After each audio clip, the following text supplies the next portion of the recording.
c'est l'un des joueurs les plus talentueux de sa génération. Rapide, technique, doté d'une incroyable vision de jeu, Marco Reus avait tout pour devenir l'un des meilleurs de ce sport. Mais entre talent et malédiction, son parcours s'est rapidement transformé en une succession de blessures, brisant ses rêves et ceux de millions de fans. Salut tout le monde, c'est Rara, j'espère que vous allez bien. Aujourd'hui on va parler les gars d'un joueur qui me tient à cœur, un des joueurs qui m'a fait aimer le football et le Borussia Dortmund les gars, par sa classe, sa vision de jeu, son intelligence, son élégance, tout. J'ai nommé Marco Reus. Ah bah sa carrière a été mouvementée et aujourd'hui dans cette vidéo on va retracer ensemble les bons comme les pires et surtout même les pires moments de sa carrière. J'espère que t'es prêt parce que c'est terrible. Donc c'est parti pour la terrible carrière de Marco Reus. Donc Marco Reus est un milieu offensif et ailier gauche allemand né en 89 à Dortmund en Allemagne. C'est l'enfant de la ville. Très tôt il intègre le centre de formation du Borussia Dortmund. Il y reste 2 saisons et par ses dribbles, son intelligence dans le jeu et sa facilité à éliminer les défenseurs, il est repéré par le Borussia Mönchengladbach qui décide de le signer en 2009. Marco Reus avec Gladbach, avec les noirs et blancs, il est extraordinaire. Le mec il marque des buts en traversant tout le terrain, il humilie Neuer à plusieurs reprises, il met des boulets de canon devenus de l'espace.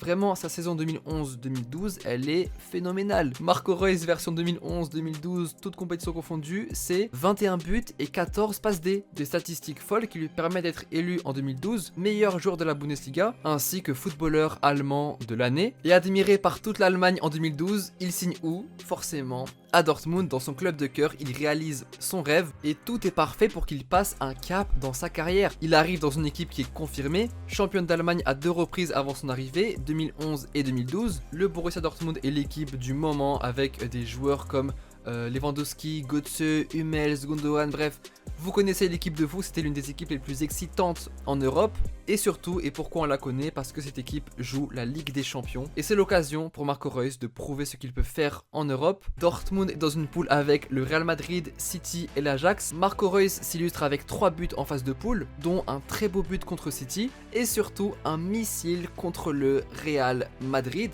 Et les gars, ça qui était beau avec Reus, c'est que le mec était vraiment insouciant. Le mec il s'en foutait de tout. Tout ce qu'il voulait, le mec, c'était d'allumer les cages, c'est tout. Et il avait vraiment faim sur le terrain, il voulait tout donner. En fait, Reus, il était venu pour tout détruire.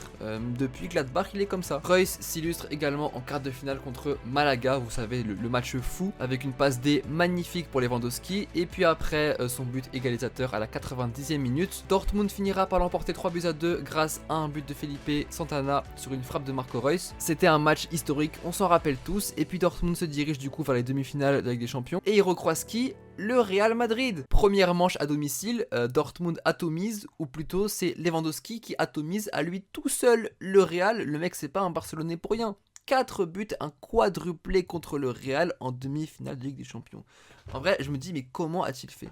Même encore là maintenant, c'est choquant, c'est choquant. Dans le match où il y a eu 4-1, Reus a délivré 2 passes D pour Lewandowski. Le Borussia Dortmund se dirige donc en finale de Ligue des Champions dans une finale qui est 100% allemande, une première dans l'histoire. Dortmund contre le Bayern Munich. La finale, Reus provoque un penalty, Gundogan le transforme, 1-1, et puis Arjen Robben, il vient crucifier les rêves jaunes et noirs de Marco Reus. Avec son but à la 89e minute, Mario Götze quittera Dortmund pour rejoindre le Bayern Munich. Reus finira tout de même la saison avec 19 buts et 16 passes D, toutes compétitions confondues. Mais le rêve de gagner une Ligue des Champions avec Dortmund pour Marco Reus s'envole et cette défaite en finale sera le début d'un calvaire et d'une malédiction pour sa carrière. Alors que Marco Reus est en pleine forme durant la saison 2013-2014, avec 23 buts et 22 passes D en 44 matchs, toutes compétitions confondues, un simple match amical contre l'Arménie viendra bouleverser sa carrière à tout jamais. Au cours d'un match qui maîtrisait à 100% côté Allemagne, avec un score de 6-1 contre l'Arménie, Marco Reus se blessera gravement à la cheville lors d'un contact avec un joueur arménien, inquiétant tout le pays à seulement 6 jours de la Coupe du Monde 2014 au Brésil. Énorme coup dur pour Marco Reus. C'est un coup de massue pour lui qui subit une déchirure ligamentaire à la cheville, ne pouvant donc pas participer au mondial. Ce sera Mustafi qui le remplacera et il manquera l'occasion en or de soulever le trophée ultime, la Coupe du Monde. Et ce qui est quand même beau, c'est que le buteur en finale, Mario Götze, il ne l'oubliera pas lors des célébrations et il affiche fièrement son maillot lors de la cérémonie, un message lancé au monde du football pour dire de ne pas oublier le talent de ce joueur. Et après la Coupe du Monde saison 2014-2015, il sera blessé, mais alors là un nombre incalculable de fois. Il manquera 24 matchs et il connaîtra au fil des saisons des blessures incessantes et des périodes infinies de rechute. Il accumule les blessures et à chaque fois qu'il semble revenir au top, et bah hop là, il rechute. Lors de la saison 2016-2017, il manque les gars 31 matchs qui lui privera de l'Euro 2016. Encore un coup dur, vraiment, il a vraiment de la malchance ce mec. Après, il peut se consoler comme il peut avec une Coupe d'Allemagne remportée en 2017. Seulement, Marco Reus est maudit d'une manière qui est incompréhensible, puisque lors du même match en finale qu'il a remporté bien sûr, il se blesse de la pire des manières, une rupture des ligaments croisés. C'est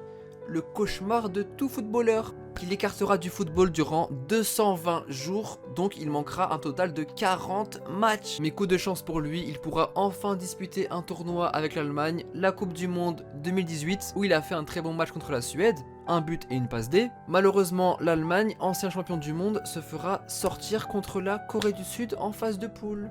Ce mec n'a jamais de chance. Saison 2018-2019. Il revient sur les terrains et là, tout change. Il manquera 8 matchs, ce qui était considéré comme moins pour Reus. C'était même considéré mieux. Écoutez-moi, Marco Reus, saison 2018-2019, c'était extraordinaire pour lui. Certains disent même que c'était la meilleure saison de sa carrière depuis 2012. Enfin, non, de sa carrière tout court. 17 buts et 11 passes D en 27 matchs de Bundesliga, dont un doublé extraordinaire contre le Bayern Munich à domicile dans un stade de folie qui mettra Dortmund premier du classement pendant une longue période. Alors qu'on le pensait fini et détruit par les blessures, il se relèvera de la plus belle des manières. C'est simple, il n'a jamais été aussi fort. En 2019, il est nommé footballeur allemand de l'année ainsi que meilleur joueur de la Bundesliga, soit les mêmes récompenses qu'il avait eu en 2012 avec Gladbach. Et puis longtemps à la première place du classement et avec des rêves de remporter la Bundesliga avec Dortmund. Les jaunes et noirs chuteront à la deuxième place à 7 journées de la fin. Le Bayern remportera la Bundes avec seulement 2 points d'avance sur Dortmund. Énième frustration pour Marco Reus. De toute façon maintenant on les compte plus ces frustrations parce que c'était le meilleur joueur de son pays et en championnat. Et malgré les blessures incessantes, les défaites, les désillusions, il décide de ne pas changer de club malgré plusieurs intérêts d'autres clubs. Ah bah oui, parce que depuis 2012, Reus, il y avait le Real, le Barça, City, le Bayern qui était sur lui, mais le joueur avait été catégorique dans son choix. Je souhaite bonne chance à Lewandowski et Götze, mais le Bayern ne mourra jamais, l'argent ne fait pas tout. Quand un journaliste lui demande s'il veut signer au Bayern, il répond « Le Bayern, jamais je joue à Dortmund, vous ne me verrez jamais là-bas, je peux vous le promettre ». Une loyauté et un amour pour son club tellement fort qu'il a fini par être apprécié par le monde du football qui n'aime pas Marco Reus. Genre toi tu vas me dire que t'aimes pas Marco Reus, trouve-moi un seul hater de Reus, ça n'existe pas. Il n'a jamais trahi son club malgré les salaires fous qu'on lui a proposé et les projets sportifs qui étaient ultra attrayants qu'on lui avait proposé. En 2021, il remporte la Coupe d'Allemagne, un autre pansement pour lui après tout ce qu'il a perdu. Et c'est pas fini puisque à seulement 2 semaines du Mondial 2022 au Qatar, il se blesse encore une fois à la cheville et une fois de plus, il ne pourra pas participer à une Coupe du Monde. Terrible, vraiment terrible. Et en plus de ça, lors de la même saison 2022-2023, il a l'occasion de remporter la Bundesliga lors de la dernière journée contre Mayence. Dortmund est premier du classement et ils seront champions d'Allemagne s'ils gagnent contre Mayence. Seulement, maudit pour maudit, ils font match nul contre Mayence et le Bayern à côté, il gagne contre Cologne, ce qui fait que le Bayern est champion d'Allemagne et Reus n'a pas de trophée. Dortmund a fait match nul sur sa pelouse à domicile avec contre Mayence, avec tous les fans qu'il y avait, tout le monde a supporté Dortmund. Je pense que même toute l'Allemagne était pour Dortmund. Marco Reus était en larmes, inconsolable. C'était vraiment encore un trophée qui lui échappe et c'était vraiment son rêve avec Dortmund. La saison suivante, 2023-2024, coup de tonnerre, Reus annonce qu'il quittera Dortmund à la fin de la saison. Et entre-temps, contre toute attente, Reus et Dortmund surtout atteint la finale de la Ligue des Champions. Tous les journaux et les médias, ils parlent de une last dance, une dernière danse, the last dance pour Reus avec Dortmund. Tout le monde, à part les Madrilènes, veulent le voir remporter la Ligue des Champions, le trophée suprême à remporter avec un club pour qu'il soit enfin récompensé de tout ce qu'il a fait avec Dortmund, malgré les défaites, désillusions, blessures qui étaient vraiment ultra frustrantes. Et en plus, immense hasard, la finale a eu lieu où ? À Wembley, à Londres, le lieu où il a disputé sa dernière finale de LDC en 2013. Malheureusement pour lui, le Real l'emportera 2-0 pour son dernier match sous la tunique du Borussia Dortmund. Il quittera l'Europe par la suite pour jouer en MLS avec les LA Galaxy, loin de tous les projecteurs. Marco Reus restera l'incarnation d'une tragédie et d'un immense talent gâché par ses blessures. Un joueur au talent immense qui aurait dû remporter même un ballon d'or selon certains, mais dont le corps n'a jamais suivi. Un joueur qui a eu son corps comme pire ennemi dans sa carrière. Un génie du ballon rond brisé par ses blessures. La question qu'aurait été sa carrière sans ses blessures, ça restera un immense mystère. Personne ne le saura jamais, mais une chose est sûre, il est et restera une légende, un exemple de loyauté et d'amour pour un club qui a émerveillé de nombreux fans de football, dont moi.